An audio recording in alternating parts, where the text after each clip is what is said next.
انسان کھائے پیے سوئے جاگے تو اس کے جسم کی ضروریات پوری ہوتی ہیں، لیکن جب وہ اللہ کا ذکر کرتا ہے، نماز پڑھتا ہے، دعا مانگتا ہے، استغفار پڑھتا ہے، درود و سلام کے گجرے پیش کرتا ہے، تو پھر اس کی روحانی ضروریات پوری ہوتی ہیں۔ آج جس زمانے میں ہم وقت گزار رہے ہیں، لوگوں کی جسمانی ضروریات پوری کرنے کے لیے، غذائی ضروریات پوری کرنے کے لیے بہت سارے بندوبست کیے جا رہے ہیں، لیکن جتنا لوگ اپنی ظاہری ضروریات میں خود کفیل ہوتے جا رہے ہیں، اتنا ہی زیادہ وہ روحانی طور پر کمزور ہوتے جا رہے ہیں۔ گھنٹوں بیٹھ کر گپ شپ کرنے والے لوگوں کے لیے تھوڑی دیر بھی ذکر الہی کرنا مشکل ہو جاتا ہے۔ لمبی چوڑی باتیں کرنے والے، لمبے چوڑے دلائل دینے والے لوگ اور سمجھدار لوگ اور سیانے لوگ عبادت کے معاملے میں سستی کرتے ہیں، عمل کے مسئلے میں کمزور ہو جاتے ہیں۔ تسبیحات کرنا، وظائف پڑھنا، درود و سلام پڑھنا، کم بولنا، سچی بات کرنا، صبر سے رہنا، شکر کو اپنانا، قناعت اختیار کرنا، حسد، بغض، عداوت سے بچنا، یہ لوگوں کے لیے مشکل ہو جاتا ہے۔ پھر اس کا نقصان یہ ہے کہ معاشرہ ایک عجیب سی بے سکونی اور بے قراری کا شکار ہے۔ جیب میں بہت زیادہ پیسے رکھنے والا، خوش شکل نظر آنے والا، پیٹ بھر کے روٹی کھانے والا شخص بھی ڈھونڈتا پھرتا ہے کہ آخر میں پریشان ہوں کیوں۔ آپ انسانیت کی تاریخ پڑھیں گے تو آپ کو معلوم ہوگا کہ انسان نے کبھی پتھر کی پوجا کی، کبھی معاذ اللہ چاند سورج کی، درختوں کی، بتوں کی پوجا کی۔ معاذ اللہ یہ غلط ڈائریکشن پہ تو چڑھ گیا، لیکن ایسا نہیں ہے کہ کوئی بندہ دنیا میں آیا ہو اور کسی کی اس نے عبادت نہ کی ہو۔ اس لیے کہ اللہ تبارک و تعالیٰ نے جس طرح ہمارے جسم میں کھانے کی طلب رکھی ہے، پینے کی طلب رکھی ہے، سونے کی طلب رکھی ہے، اسی طرح اللہ تعالیٰ نے عبادت کے لیے طلب رکھی ہے جسم میں۔ یہ تو ہوا کہ انسان گمراہ ہو گیا، غلط رستوں پہ چل نکلا، اس نے جھوٹے معبودوں کی طرف معاذ اللہ توجہ کر لی، لیکن وہ کسی نہ کسی کے سامنے جھکتا رہا، چونکہ اس کے وجود میں طلب تھی، شوق تھا اسے کہ وہ عبادت کرے۔ اللہ تبارک و تعالی جب مسلمان کو توفیق دے اور اللہ کی بارگاہ کی جانب وہ رجوع کرے، تو پھر اس کا رویہ یہ ہونا چاہیے کہ اس کی توجہ ہو اللہ کی جانب۔ ہمارے ہاں تسبیحات پڑھ لی جاتی ہیں اگر کبھی موقع ملے، لیکن وہ خاص انہماک، وہ خاص شوق، وہ خاص ذوق اللہ تبارک و تعالیٰ کی عبادت کا، ایک ہوتا ہے نماز پڑھنا، ایک ہوتا ہے اہتمام کے ساتھ نماز پڑھنا، یعنی ذرا وقت پہ اٹھنا، ذرا صحیح کر کے وضو کرنا، ذرا شوق سے مصلی بچھانا۔ ایک ہوتا ہے تسبیح پڑھ لینا، اور ایک ہوتا ہے ذرا تھوڑا سا نا شوق کے ساتھ اللہ کو یاد کرنا۔ آپ کبھی جو میں نے آیہ کریمہ پڑھی، اس کی آپ شان نزول دیکھیں۔ نبی کریم صلی اللہ تعالیٰ علیہ وسلم کے نا کچھ صحابہ اللہ کی محبت کے شوق میں حضور کی بارگاہ میں حاضر ہوئے، اور انہوں نے آ کے عرض پتہ کیا کیا؟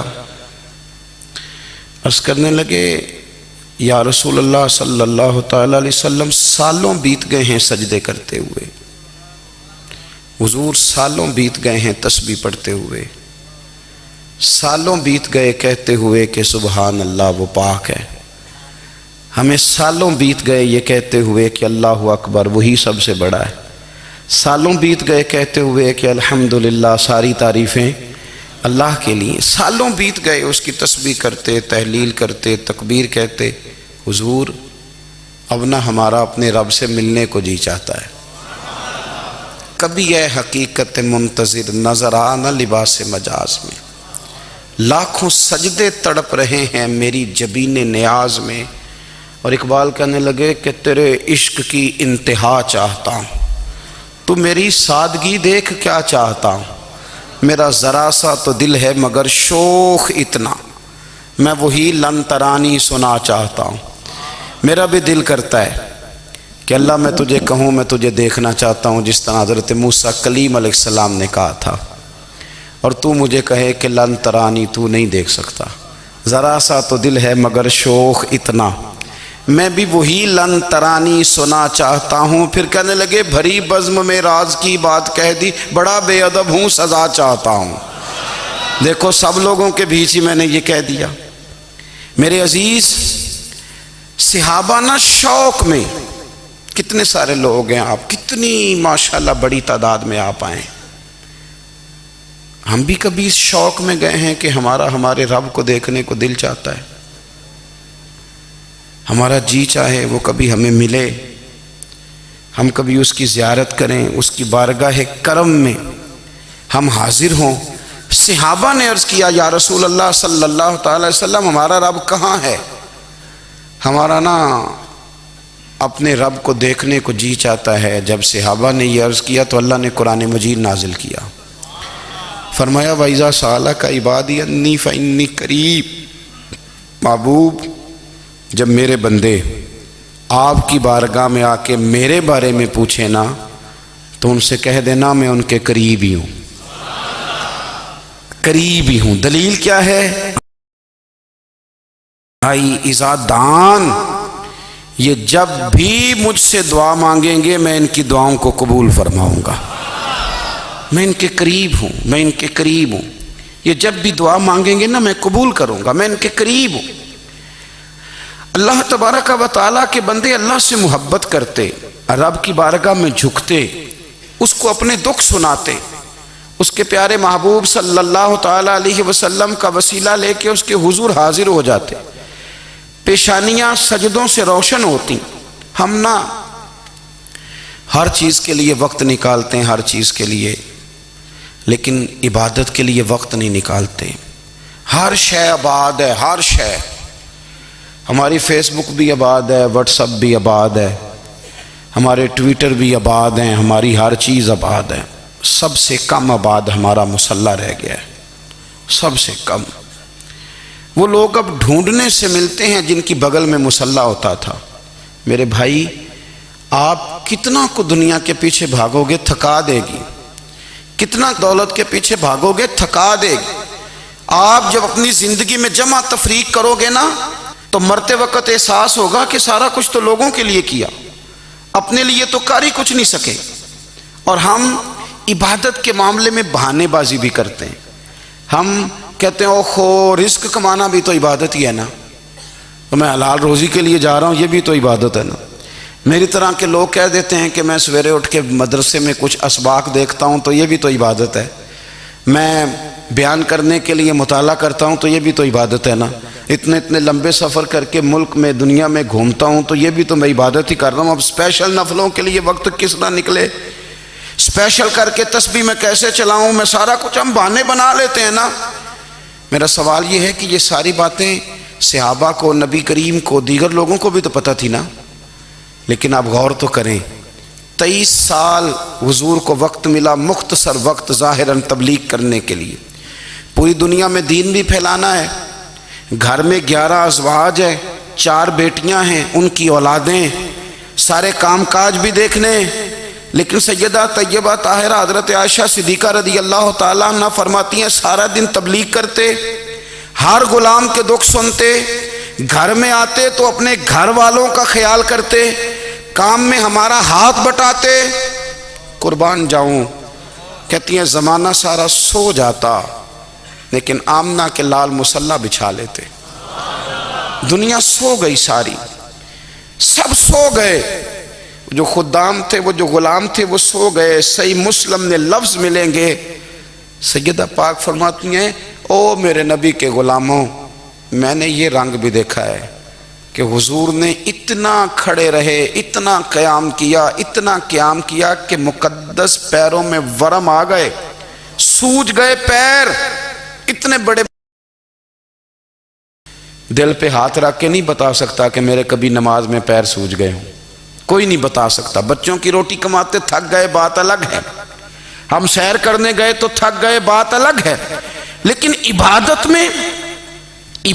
میں یہ بھی تو مسلم شریف ہے نا، یہ بھی تو دین ہے نا، یہ بھی تو حضور کی سنت ہے، یہ بھی تو وہ چیز ہے جو کریم کی آنکھوں کی ٹھنڈک ہے۔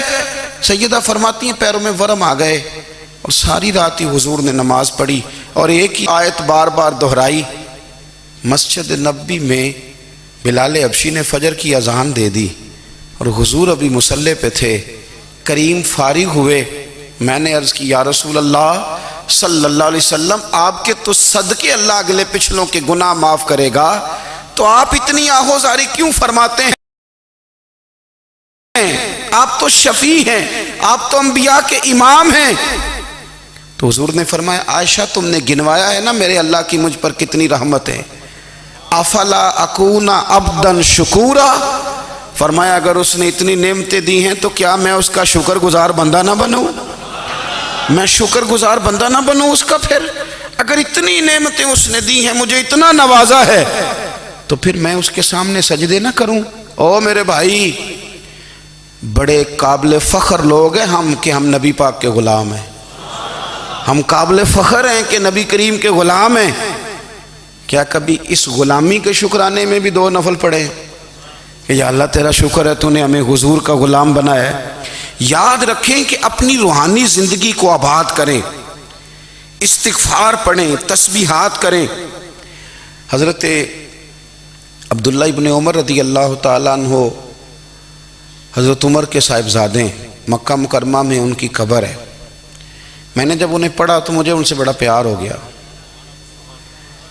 لیکن آپ کو پتہ ہے وہاں جا کے کسی شخص کا مزار تلاش کرنا یا پوچھنا ایک مشکل کام ہوتا ہے۔ تو ایک دفعہ میں مکہ شریف میں حاضر تھا، تو ایک گاڑی والا ڈرائیور مجھے کہنے لگا کہ مولانا میں آپ کو جانتا ہوں، مجھے آپ سے محبت ہے، ایک بات بتاؤں آپ کو؟ میں نے کہا بتاؤ۔ کہنے لگے حضرت عبداللہ ابن عمر کی قبر دیکھنی ہے۔ میں نے کہا یہ تو نہیں کہہ رہا، یہ کسی نے بندوبست کرایا ہے، یہ اللہ نے تیرے دل میں بات ڈالی ہے، یہ ہو گیا تو لے چل مجھے۔ حضرت عبداللہ ابن عمر کو نبی پاک نے فرمایا تھا راجل صالح، یہ نیک بندہ ہے، یہ متقی آدمی۔ حضرت عبداللہ ابن عمر رضی اللہ تعالیٰ عنہ سیدنا فاروق اعظم رضی اللہ تعالیٰ عنہ کے صاحبزادے ہیں، اور ان کی ہمشیرہ سیدہ حفصہ رضی اللہ تعالیٰ عنہ حضور کی زوجہ محترمہ۔ ایک دن اپنی ہمشیرہ سے کہنے لگے کہ نبی کریم صلی اللہ تعالیٰ علیہ وسلم گھر میں آئے نا، اور اگر حضور غم امت میں پریشان نہ ہوں، طبیعت کو حشاش بشاش دیکھو، تو ذرا پوچھنا تو صحیح حضور کا میرے بارے میں کیا خیال ہے، پوچھنا تو صحیح کہ کریم کی بارگاہ میں میرا کیا مقام ہے، میرے بارے میں حضور کیا فرماتے ہیں۔ اب بہن کو کام بتائے اور بتائے بھی بھائی، اور پھر بہن وہ کام نہ کرے، یہ تاریخ میں ہوتا نہیں۔ حضرت عمر فاروق رضی اللہ تعالیٰ عنہ کی صاحبزادی ام المومنین رضی اللہ تعالیٰ عنہ فرماتی ہیں کہ میں تو بس منتظر تھی، انہوں نے تو کہا تھا نا کہ اگر تم حشاش بشاش دیکھو تو بات کرنا، لیکن حضور تشریف لائے، میری باری تھی، میرے گھر تشریف لائے، کھانا پیش کیا تو فوراً میں نے عرض کی حضور ایک بات پوچھنی تھی۔ تو حضور نے فرمایا پوچھئے۔ میں نے عرض کی حضور میرے بھائی عبداللہ ابن عمر کے بارے میں آپ کا کیا خیال ہے؟ نوجوانوں میری بات پہ غور کرنا، میرے بھائی کے بارے میں آپ کا کیا خیال ہے؟ تو نبی کریم صلی اللہ تعالیٰ علیہ وآلہ وسلم نے میری طرف دیکھا، اور پھر حضور زیر لب تھوڑا مسکرائے، اور بریلی کے امام کہتے ہیں کہ حضور مسکرا دیتے تھے نا تو جو بڑا دکھی ہوتا تھا وہ بھی ہنس پڑتا تھا۔ اب سوال پیدا ہوتا تھا کہ پھر تو اس مسکراہٹ کے لیے انتظار کرنا پڑتا ہوگا کئی مہینے کہ حضور مسکرائیں تو رونے والے ہنسیں، تو اعلیٰ حضرت فرماتے نہیں، انتظار نہیں کرنا پڑتا، یہ مسکراتے رہنا تو حضور کی عادت ہے۔ جس کی تسکین سے روتے ہوئے ہنس پڑے، اس تبسم کی عادت پہ لاکھوں سلام۔ یعنی یہ تو عادت ہے حضور کی مسکراتے رہنا، اس کے لیے انتظار نہیں کرنا پڑتا۔ بھائیو آپ خیال رکھیں گے، غور کریں گے، حضرت عبداللہ ابن عمر رضی اللہ تعالیٰ عنہ کے بارے میں پوچھا تو سیدہ فرماتی ہیں کہ نبی کریم صلی اللہ تعالیٰ علیہ وسلم نہ زیر لب مسکرائے اور فرمایا حفصہ تیرا بھائی ہے تو اچھا، لیکن میں نے سنا ہے کہ عشاء کی نماز پڑھتا ہے تو فجر تک سویا ہی رہتا ہے۔ او نوجوانوں، 10 بجے تک سونے کی بات نہیں ہوئی، 9 بجے تک سونے کی بات نہیں ہوئی، 11 بجے اٹھنے کی بات نہیں۔ حضور فرمانے لگے میں نے سنا ہے کہ عشاء کی نماز پڑھ کے سو جاتا ہے اور فجر تک سویا ہی رہتا ہے، اسے چاہیے کہ تہجد کے وقت اٹھا کرے، اللہ کی بارگاہ میں حاضر ہوا کرے، آہوزاری کرے، سجدے کرے، عبادت کرے۔ اٹھتا ہے اور فجر میں جا کے اٹھتا ہے۔ حضرت جناب حفصہ رضی اللہ تعالیٰ عنہ کہتی ہے میں نے جناب عبداللہ ابن عمر کو پیغام دیا اور میں نے کہا میرے جوان بھائی سن، نبی پاک نے فرمایا ہے تو اچھا پر تہجد میں نہیں اٹھتا، نفل نہیں پڑھتا۔ او میری ملت کے جوانوں، مزہ نہیں آ جاتا جب ساری دنیا سوئی ہو، ساری دنیا، اور بستر بھی گرم ہو اور نیند بھی پورا غلبہ کر رہی ہو، اور اچانک گھنٹی بجے دماغ میں، آنکھ کھلے، گھڑی پہ نظر پڑے، 3:30 4 بجے کا پیغام گھڑی بتائے، اور کوئی چڑھتی جوانی والا اٹھ کے وضو کرے، اور جب وہ مصلی کھول کے بچھائے تو مدینے والے محبوب کہتے ہیں کہ ہر نماز پہ رب ثواب دیتا ہے، اور جو اٹھ کے تہجد کی نماز پڑھے اسے دیکھ کے تو رب مسکراتا ہے، جو اس کی شان کے لائق ہے، جو اس کی شان کے لائق، وہ مسکراتا ہے، خوش ہوتا ہے کہ میرا بندہ تہجد میں اٹھ گیا، وہ مسکراتا ہے۔ کاش ہماری صبحیں کبھی اپنے مالک کے نام ہو جائیں، کاش کے صبحیں۔ حضرت ابو الحسن رحمۃ اللہ تعالیٰ علیہ حضرت معاذ ابن جبل رضی اللہ تعالیٰ عنہ کے پاس بیٹھا کرتے تھے، فرماتے ہیں ان سے جو پیار بڑھا تو پھر میرا مصلی سے بھی بڑھ گیا۔ تابعی ہیں، فرماتے ہیں صحابی رسول سے محبت ہوئی تو ذکر سے بھی ہو گئی، پھر درود شریف سے بھی ہو گئی، محبت ان سے بڑھی تو پھر اللہ نے مسجد کا پیار بھی بڑھا دیا۔ آپ فرماتے ہیں کہ میری ہر وقت طبیعت چاہتی تھی کہ بس اللہ اللہ کروں، بس اللہ اللہ کروں، بس نہ میں ذرا تھوڑی جان چھڑاؤں لوگوں سے، کوئی 10 منٹ ملے تو میں کچھ 4 نفل پڑھ لوں، میں تھوڑا سا نہ بچوں لوگوں سے، اور مجھے تسبیح ملے تو میں نہ کچھ 400-500 دفعہ استغفار پڑھوں، سبحان اللہ، الحمدللہ، اللہ اکبر، لا حول ولا قوت الا باللہ، میں نہ تسبیحات پڑھوں۔ فرماتے ہیں کہ بچے تھے گھر میں 6-7، غربت تھی، کام ملتا کوئی نہیں تھا، اور میں کام چور نہیں تھا، کام ڈھونڈتا تھا، پر اللہ کی قدرت کے کام نہیں ملتا تھا۔ فرماتے ہیں کہ میں نے ایک دن اپنی اہلیہ سے کہا کہ آج میں پھر جاتا ہوں کام ڈھونڈنے، تو میری بیوی بڑی فرما بردار تھی، پر اس دن نہ غربت کے ہاتھوں تنگ آ کے کہنے لگی آج نانا کوئی تو چیز لے کے آیا، تو مجھ سے بچوں کی بھوک نہیں دیکھی جاتی، یہ سب روگاں دا روگ محمد جس دا نام غریبی، کنڈ بلا کے لنگ جاندے نہیں دوست یار قریبی، تو آج نہ کچھ لے کے آیا تو میں بچے لے کے میکے چلی جاؤں گی۔ شیخ فرماتے ہیں کہ میں بڑا پریشان گھر سے نکلا، پر میں نے صبح سے لے کے زور تک کام ڈھونڈا، کام ملا کوئی نہیں، تو میرے دل میں خیال آیا چلو کام نہیں ملتا تو اللہ اللہ تو کرے نا، چلو بندوں کی مزدوری نہیں ملتی تو رب کریم کی عبادت ہی کرتے ہیں۔ فرماتے ہیں کہ میں نے نا فرات کے پانی سے وضو کیا، نہر کے، شدید دھوپ تھی، ساتھ ریت تھی اور ریت تپ رہی تھی، میں نے اپنا رومال وہیں مصلی کے طور پر بچھا لیا، اور فرماتے ہیں کہ زور سے لے کر عصر تک نماز پڑھی، دھوپ بھی پورے زور پہ، پر میرے سجدے کا ذوق بھی پورے زور پہ۔ فرماتے ہیں سورج بھی چمک رہا ہے اور رب کی عبادت کا ذوق بھی پورے زور پہ، میں سجدہ کروں تو پھر میرا اٹھانے کو جی نہ چاہے۔ میرے استاد لکھا کرتے تھے، یہ ان کا شعر ہے، وہ کہا کرتے تھے مجھے سوز دے، مجھے ساز دے، اور مجھے نیم شب کا نیاز دے، دم سجدہ خود کو میں توڑ دوں، مجھے ایسا ذوق نماز دے، اور میں تیری بہار کا پھول ہوں، میں کھلا بھی ہوں تو تیرے لیے، مجھے میری شاخ سے توڑ لے، مجھے اپنی زلف کا ناز دے۔ بھائی فرماتے ہیں کہ عصر تک میں نے نفل پڑھے، دل ڈھلنے لگا، عصر کی نماز پڑھی اور میں وہاں سے چلا۔ اب میں جب نکلنے لگا تو دل میں خیال آیا کہ چھوٹی چھوٹی دیواریں ہیں گھر کی، بغیر کچھ لیے جاؤں گا تو بیوی دور سے دیکھے گی تو شور کرے گی کہ پھر خالی ہاتھ آ گیا ہے۔ کہتے میں نے اپنے اسی رومال میں جس پہ میں نے نماز پڑھی تھی نا، رومال میں کی آخی دے پنجابی جسافہ کہتے ہیں، اسی میں نا میں نے کچھ ریت بھر لی کہ وہ دور سے دیکھے گی تو سمجھے گی کچھ لے کے آیا ہے، چلو جا کے اسے بتا دوں گا کہ آج پھر مزدوری نہیں ملی۔ کہتے ہیں وہ ریت لے کر جب میں گھر میں گیا تو پہلے بیوی دروازے پہ کھڑی ہوتی تھی، پوچھتی تھی خالی ہاتھ آ گئے ہو؟ آج میں نے دیکھا تو ہے ہی کوئی نہیں۔ فرماتے ہیں میں اندر داخل ہوا، سلام لیے، کونے میں میں نے وہ رومال رکھ دیا اور میں نے آواز دی کہ بھلی مانس کہاں ہو؟ تو وہ کہنے لگی آپ منہ ہاتھ دھو لیں، میں روٹی لے کے آئی۔ میں نے کہا روٹی کہاں سے آ گئی؟ یہاں تو کئی دنوں کے فاقے، تو کئی دنوں کی غربت ہے، یہاں تو اس گھر میں تو فقیری ہے۔ فرماتے ہیں کہ وہ روٹی لے کے آئی اور اس وقت کی جو موجودہ نعمتیں تھیں، سمجھ لیں سلاد، اچار، ہر چیز ساتھ لائی۔ میں نے کہا کہ بچے کہاں گئے؟ کہنے لگی وہ کھانا کھا کے کھیلنے گئے، آپ کھانا کھا لیں آ جاتے ہیں۔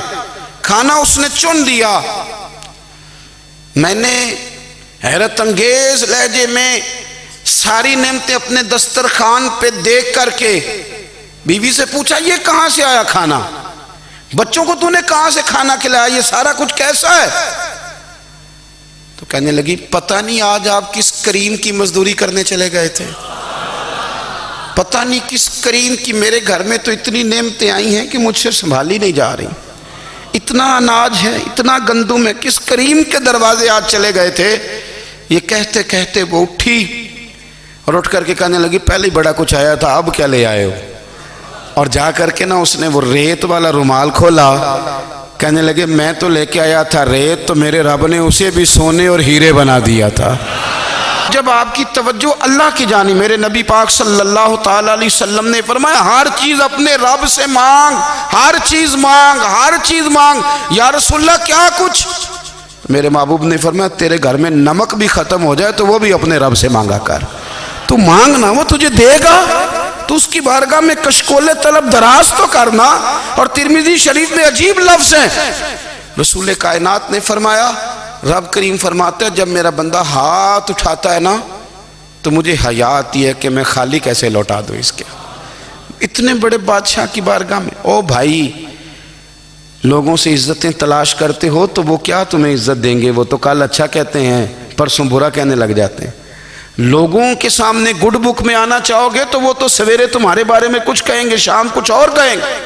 اپنی روحانی زندگی آباد کریں، اپنے مسلح کو وقت دیں اور دنیا سے چھپ کر اس موبائل کو بند کر کے اور اپنے آپ سے بھی چھپ کے اور تنہا ہو کے چھپا کے سارا کچھ اپنے آنسو اپنے رب کی بارگاہ میں پیش کریں، اس کے حضور حاضری دیں۔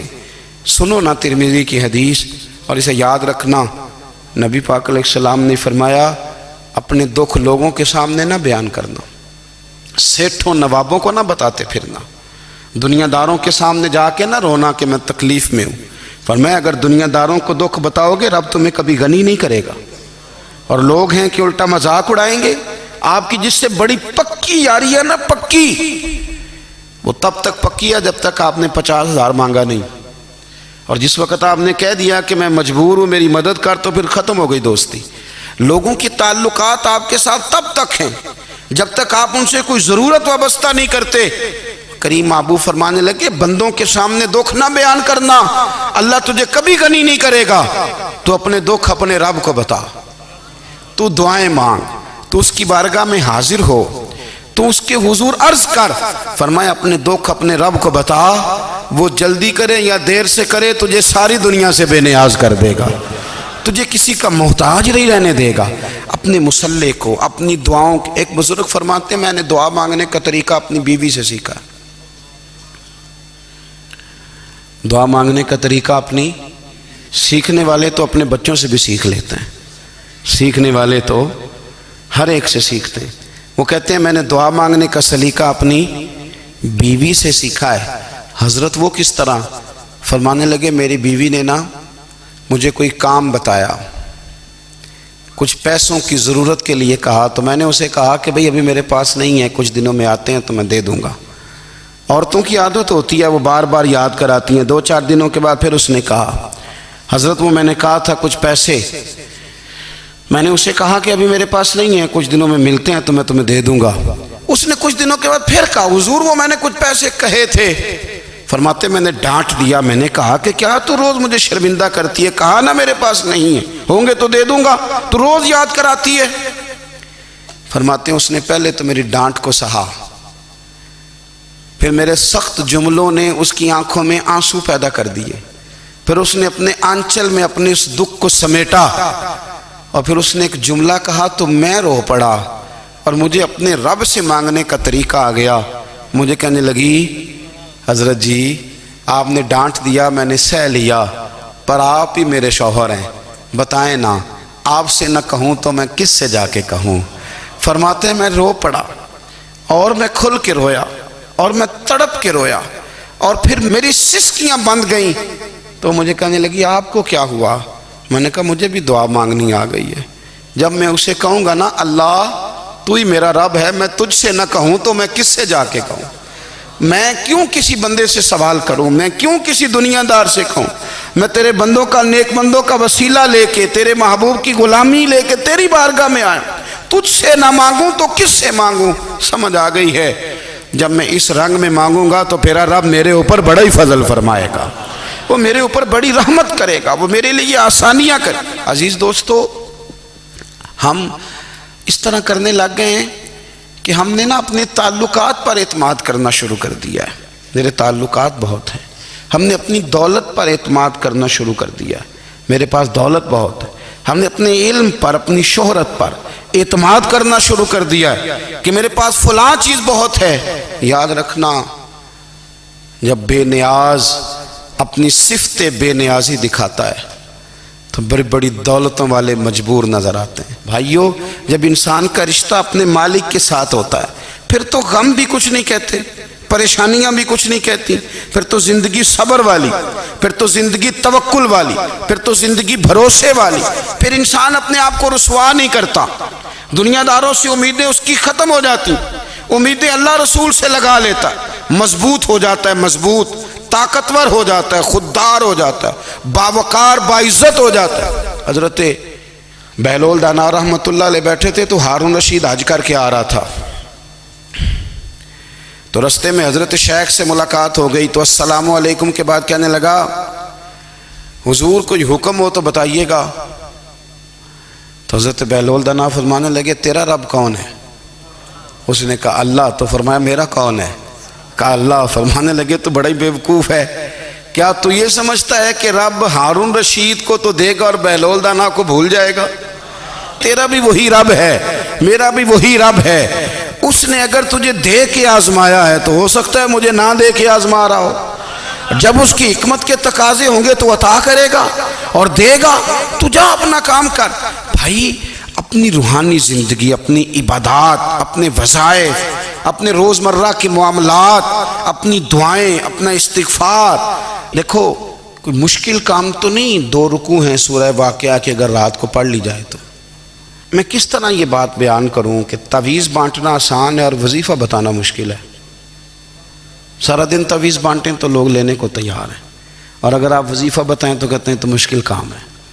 او خدا کے بندے، اگر آپ کا تعلق قرآن پاک کے ساتھ مضبوط ہو، قرآن پاک کے ساتھ اگر آپ کا رشتہ ہو، لوگ سفارشیں ڈھونڈتے ہیں نا دنیا میں، کوئی تعلق مل جائے تو میرا کام ہو جائے، دنیا میں اتنا مشکل معاملہ ہے، آخرت میں مجھے بتائیے گا کتنا مشکل معاملہ ہوگا۔ میرے نبی پاک صلی اللہ تعالیٰ علیہ وسلم نے فرمایا جو لوگ سورہ ملک پڑھا کرتے تھے نا، سورہ ملک، یہ سورت ملک قیامت میں ان کی سفارش کرے گی، اور اس طرح کرے گی کہ کہے گی اے اللہ یہاں اس بندے کو جنت میں داخل کر دے یا مجھے قرآن پاک سے علیحدہ کر دے، تو رب فرمائے گا جا اس کا دامن تھام کے اسے جنت تک پہنچایا۔ آپ بات کو سمجھیں، جب آپ کے تعلقات اپنے معاملات کے ساتھ مضبوط ہوں گے، یہ نبی کریم نے وعدہ کیا ہے کہ تو سورت واقعہ پڑھ تیرے گھر میں فاقہ نہیں آئے گا، حضرت عبداللہ ابن مسعود رضی اللہ تعالیٰ عنہ بیمار تھے تو حضرت عثمان غنی رضی اللہ تعالیٰ عنہ تیمارداری کے لیے تشریف لے گئے اور جا کر کے کہا کہ آپ بڑے بیمار ہیں، آپ کی بیٹیاں زیادہ ہیں، میں چاہتا ہوں کہ خزانے میں سے کچھ مدد کروں۔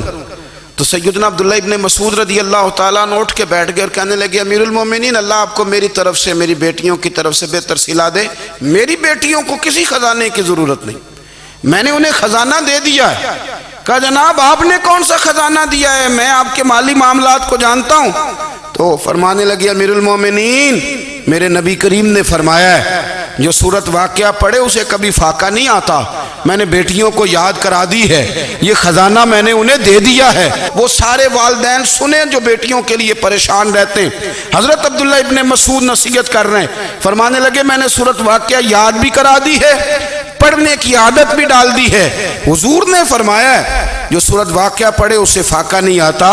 کہنے لگے چاند تو اپنی جگہ چھوڑ سکتا ہے، سورج گر سکتا ہے، تارے ٹوٹ سکتے ہیں، پر مدینے والے رسول کی بات غلط نہیں ہو سکتی۔ حضور نے فرمایا فاقہ نہیں آئے گا تو انشاءاللہ کبھی بھی نہیں آئے گا۔ کرنے کا کام یہ ہے کہ ہم اپنے معاملات، اپنی عبادات، اپنی دعائیں کبھی 10 منٹ عادت ہو جائے نا دعا مانگنے کی علیحدہ سے رات کو۔ حضور نے فرمایا جو فرض نماز کے بعد دعا مانگے اللہ اس کی قبول کر لیتا ہے۔ نبی پاک صلی اللہ تعالیٰ علیہ وسلم نے فرمایا اللہ مسافر کی دعا قبول فرماتا ہے۔ حضور نے فرمایا اللہ مظلوم کی دعا قبول فرماتا ہے۔ حضور نے فرمایا بیمار سے دعا کراؤ اللہ اس کی دعا قبول فرماتا ہے۔ میرے نبی پاک نے فرمایا ماں باپ جب بھی اولاد کے لیے ہاتھ اٹھائیں، ویسے تے بلے شاہ تو آسمانی اڑ دیا ہی پھڑ دیں، جڑا گھر بیٹھا انہوں بڑھیا ہی نہیں۔